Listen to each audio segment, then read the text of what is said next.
welcome back to the channel. Today we're back on GT Sport and we're back with today's FIA Round 4 track guide driving the Mercedes AMG at Interlagos.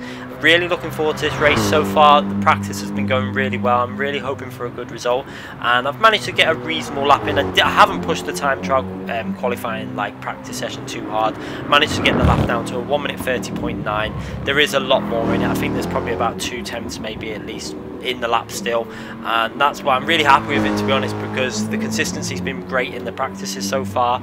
I've had a session with TRL Lightning this morning that's gone really well. Obviously I'm not as fast as him, but I think for me the pace is looking very nice and there could be a good result coming if I can just get the consistency later in the race and get a bit of luck. Obviously I don't, hopefully it won't get involved with any incidents and stuff like that, and hopefully it'll be a nice clean race. If it is and I can put the pace down, I think I could be in for a chance of some okay points. But you know, you never know what's going to happen in these races. But we'll go through this track guide. I'm going to point out all the brake markers and stuff, obviously with the chase cam review on that top as well for you to see how the lap's going. So obviously coming through the final corner, make sure you get a nice clean exit off this corner. It's always important at Interlagos. It might not be worth a massive amount, but if you're going over the line 1 miles per hour more than if you don't take it perfect, it's every little that helps. So I think I used 1 brake bias for this on this lap. Yeah, 1 brake bias towards the rear. You can alter that obviously to 2. I think 2 or 1 is very in between what is better. Now looking for our first braking zone, braking just in between the 50 and the 100 board on the right hand side there. You can see I'm starting to brake there, and I like to try and cut a little bit of this curb off on the left hand side. You want to try and, as you brake in, trail brake into the corner. It will help steer the car through the corner. So you see there, you really want to get your left hand tyre to just go over the grass on the left hand side if possible. I slightly miss the apex slide there, and then over this curb on the right hand side you can really attack this. You can actually afford to cut quite a lot off this. I cut a bit off, but I could have actually cut quite a lot more than what I did there. I did that fairly cleanly, but you can get away with more than that, and I probably lost out a little bit on this first sector because of that. As you're probably going to see, I think the Ghost starts to pull away very slightly on me there. You can see Ghost ahead of me there, and I changed gear at the wrong time with the Ghost in front, I think there. You see how I caught back up to the Ghost, so I might have turned the Ghost off.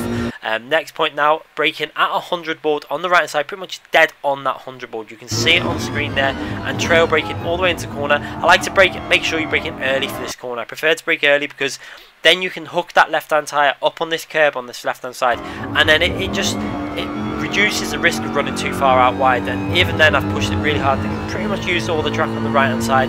Anything more than that and I would have probably have spun it, but you can see I managed to hook that up and gained back on the Ghost there, and then braking into the next corner just before the 50 there. Again, I like to brake it a little bit earlier just so that I can really attack this apex and stay as close to the apex as possible, down into 3rd gear.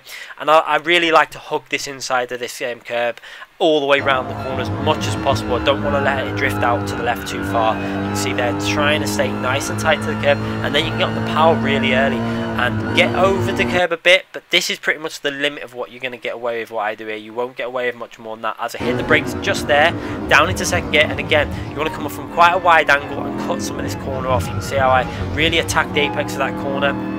A little burst of power, and then a little dab of brake comes in just there, just to help line the car back up into this apex, just so that you can square the car off a little bit better and get on the power that little bit early. As you can see, slowly feeding that power in there with the accelerator, and then full on power now all the way up the hill into the next braking zone, which I use that little bit of green AstroTurf on the left for the start point for the braking. It's a nice indicator of where to brake, and you really want to go out to the left and then swing it in. That will enable you then to put the power on a little bit easier as you come through this corner. You can see there I'm putting a little bit of power on, half power, and then squeezing the throttle fully as I feel the grips there, and then going through this corner. You also want to be a little bit careful. You'll see how I just lift off the throttle ever so slightly there, just to line the car back up into the apex, because you can do it flat, but if you do it and it starts understeering, you're going to run wide. And you see that I nearly went on the gravel there, and that can be really risky. And then just starting to put the braking inputs there nice and early. I prefer to brake early for this corner because although I could have probably been a bit more aggressive and gained a bit of time, I find that it just gives a more consistent exit to the corner. So hitting that curb on the left hand tyre, and then it enables you then to get on the power nice and early and just utilise some speed down the straight. You know, you probably can brake a little bit later there and get a bit more speed, but I find that braking a little bit early is the more consistent way to do it. As you can see, getting slightly ahead of the Ghost there, and we we go over the line. Throw 1 minute 30.9, and like I say, you can see from the Ghost there was probably about 2 temps more in that, but I didn't really want to spend too much time pushing this because it's got no relevance in the M-Time trial session. It's just about getting warmed up into the track, and hopefully I can do a reasonable race with this and a good qualifying, because I'm reasonably happy with how the car's performing. What I'm going to do now is let you guys watch the lap from the chase camera like I normally do at full speed, and also what I've done after that is I'm going to let you watch it from the cockpit view at full speed for anyone that wants to watch it all in full speed. I've separated them like that so you can watch them individually,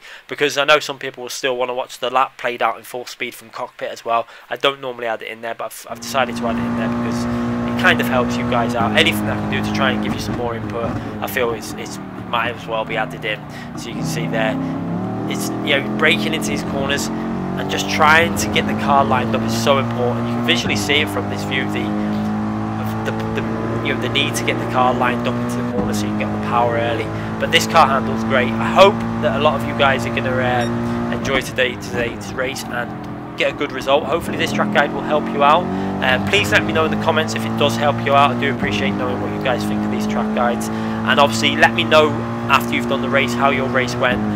Hopefully my race will go okay and I can get that uploaded tomorrow. Anyway, thanks again for watching. If you haven't already subscribed to the channel, please make sure you subscribe and hit that notification button. Like I said, I do upload every single day on GT Sport, and there will be more iRacing content coming very soon. Thanks again for watching, everyone.